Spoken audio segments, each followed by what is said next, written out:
بسم اللہ الرحمن الرحیم. میں ہوں محمد سعید سعیدی اور آپ دیکھ رہے ہیں ہمارا یوٹیوب چینل AP92 نیوز، جبکہ فیس بک پر آپ ہمیں AP نیوز اور عزم پاکستان نیوز کے ساتھ دیکھ سکتے ہیں. آج میرے ساتھ SCM نیوز 92 محمد سلیم سوگڑا صاحب بھی موجود ہیں. وہ کیمرہ میننگ کر رہے ہیں اور اس وقت میں ندامت کے فرائض سر انجام دے رہا ہوں. جیسا کہ آپ تمام احباب کے علم میں ہے کہ سال 2023 اختتام پذیر ہے، اور یہ سال کیسا گزرا اور اب نئے سال کی خوشیاں کس انداز میں سیلیبریٹ کرنی چاہیے، اس سلسلے میں میرے ساتھ موجود ہیں آل تاجران سندھ اتحاد کے جنرل سیکریٹری محترم جناب مقصود فراز صاحب. السلام علیکم. وعلیکم السلام. کیسے مزاج ہیں مقصود بھائی؟ ہاں، اللہ کا شکر ہے. بالکل ماشاءاللہ نیا سال شروع ہونے کو ہے، ایک بار پھر سال ختم ہو رہا ہے عیسوی اعتبار سے، جیسا کہ ہم اسلامی سال محرم میں مناتے ہیں. کیا اظہار خیال فرمائیں گے اس بارے میں آپ؟ لیکن جی، گزرتے ہوئے سالوں کو دیکھتے ہوئے یہ سال بھی اپنی بہت ساری نشانیاں چھوڑ کے جا رہا ہے. ٹھیک ہے نا. اس کے اندر سب سے زیادہ جو پریشان کن ماحول رہا ہے وہ رہا ہے ڈس ایبلٹی کا. جو ماحول اس وقت بن چکا ہے کہ ہم تو کاروباری طبقہ ہے، تو ظاہر سی بات ہے ہم کاروبار کی ہی بات کریں گے. اس کے پوائنٹ آف ویو سے اس وقت جو حالات واقعات نظر آ رہے ہیں اس میں مہنگائی کا جن جو ہے بے قابو ہو چکا ہے، اور پچھلے 1 سالوں کے اندر جو مہنگائی ہے وہ تقریباً 300% کا اضافہ ہوا. اس کا سارا بوجھ جو ہے وہ غریب عوام پہ پڑا، اور اس سے تاجر حضرات جو ہے ہمارے وہ سارے کے سارے حیران اور پریشان ہیں. اب پچھلے دنوں جو آپ دیکھ رہے ہیں ایک نئی لہر جو ہے اٹھی ہے کراچی کے حوالے سے، اور وہ ٹارگٹ کلنگ ہے یا بطہ خوری کی ایک نئی لہر جو ہے جنم لے چکی ہے. تو یہ نشانات جو ہے نا کافی ہوتے ہیں کسی بھی ماحول کو خراب کرنے کے لیے. ابھی اس وقت جو دسمبر کے آخری ایام چل رہے ہیں، اور آئی تھنک آج 1 یا 2 دن باقی ہیں، اس وقت ٹارگٹ کلنگ کی جو پوزیشن ہے اس شہر کے حوالے سے، لا اینڈ آرڈر کی کنڈیشن وہ ابتر سے ابتر ہوتی جا رہی ہے، اور 3 سے 4 لوگ اس میں روزانہ کی بنیاد پہ ٹارگٹ کلنگ کا نشانہ بن رہے ہیں. تو اعلیٰ حکام کو ہم صرف یہی میسیج دیں گے کہ خدا را اس شہر کو اب بخش دیا جائے. بہت آپ نے اس شہر کے ساتھ زیادتی کر لی ہے.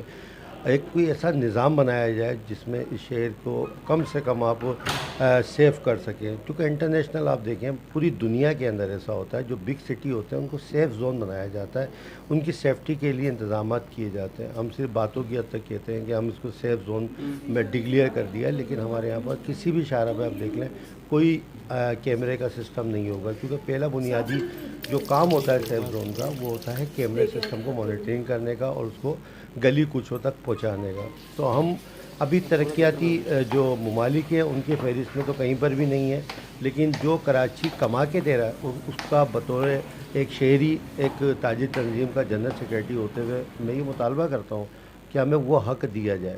وہ حق کیا ہے کہ ہمیں کم سے کم ان لٹیروں سے، ان ٹارگٹ کلنگ سے ہمیں بچایا جائے اور ہمیں سیفٹی فراہم کی جائے.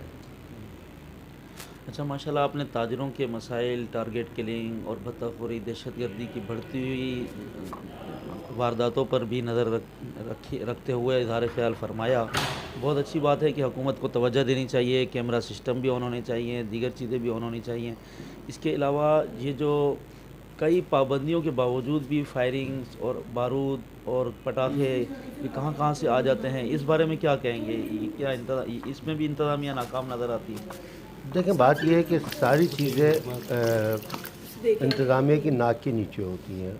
پوشیدہ کچھ بھی نہیں ہے، ہر چیز کے ایک ریٹ طے ہوتے ہیں ان کے پاس کہ ہم نے پٹاخے وغیرہ ان لوگوں سے کتنے پیسے لینے، ان کو اپنی کیلکولیشن پوری پتہ ہوتی ہے. لیکن اس کو ختم کرنے کے انتظامات یہ لوگ نہیں کرتے. اس میں ان کی 50 طرح کی مجبوریاں یہ بتاتے ہیں. تو میں یہ بھی مطالبہ کرتا ہوں کہ یہ خوشیوں کا سال تو بالکل نہیں ہے. ٹھیک ہے نا. اس کی بہت بڑی وجہ فلسطین کا ثانیہ ہے، جو اس وقت بربریت فلسطین کے ساتھ اسرائیل کر رہا ہے. تو سب سے پہلے تو میں اس کی مذمت کرتا ہوں، اور میں تمام مسلمانوں کو ان سے یہ اپیل کرتا ہوں، خاص طور پہ پاکستان میں رہنے والے جتنے بھی مسلمان ہیں، کہ اس کو یہ چاہیے کہ 1 جنوری کو بجائے نئے سال کی ابتدا کرنے کا، ہم جسے نئے سال میں داخل ہو رہے ہیں، اس کو ایک نام دیا جائے. وہ نام دیا جائے یوم سیاہ کا.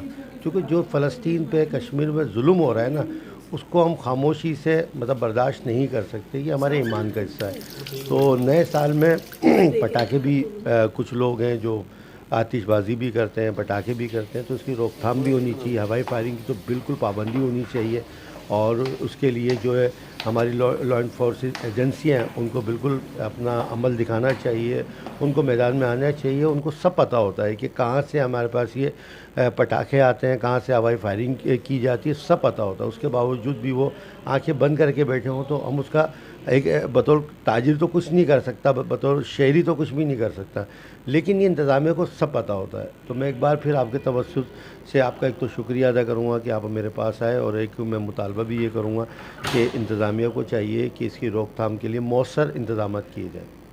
بہت شکریہ۔